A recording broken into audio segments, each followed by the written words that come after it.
Why, hello there! Today, I have a very fun and simple recipe to share. We are going to learn how to make homemade butter. Now, you may be thinking that this sounds rather complicated, but it's actually surprisingly simple and uses only one main ingredient. So let's get started.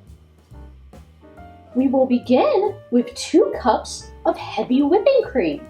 Place your cream into a mixing bowl.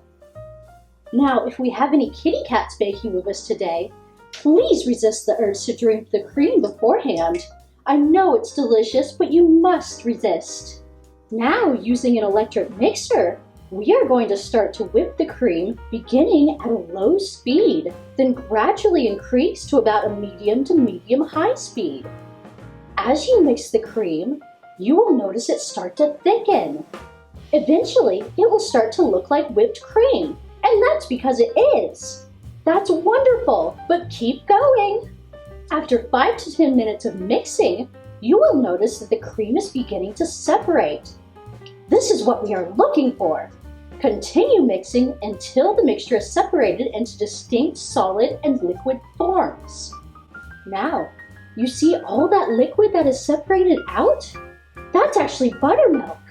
We are going to pour that liquid into a separate container. Save that buttermilk because it makes for a wonderful baking ingredient. There are so many uses for it. For instance, in cakes, pies, muffins, and biscuits. Using a spatula, you can press out even more buttermilk from the solid butter. Now we are going to rinse the butter and squeeze out the remainder of the buttermilk.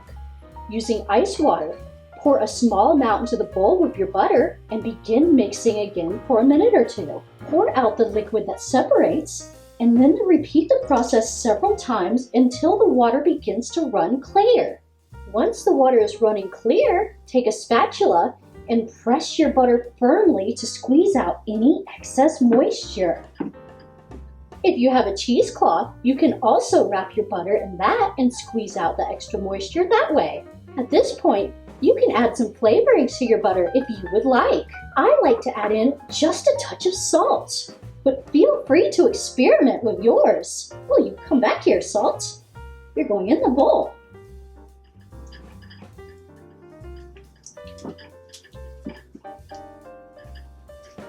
And that's it. You've now made homemade butter. Didn't I tell you it was easy? Smooth and delicious, it's just perfect to spread on toast or biscuits. A wonderful treat that is fun and simple to make. I hope you enjoyed this lesson today. Be sure to share your thoughts in the comments. And of course, don't forget to like and subscribe for more baking fun. Until next time, mwah!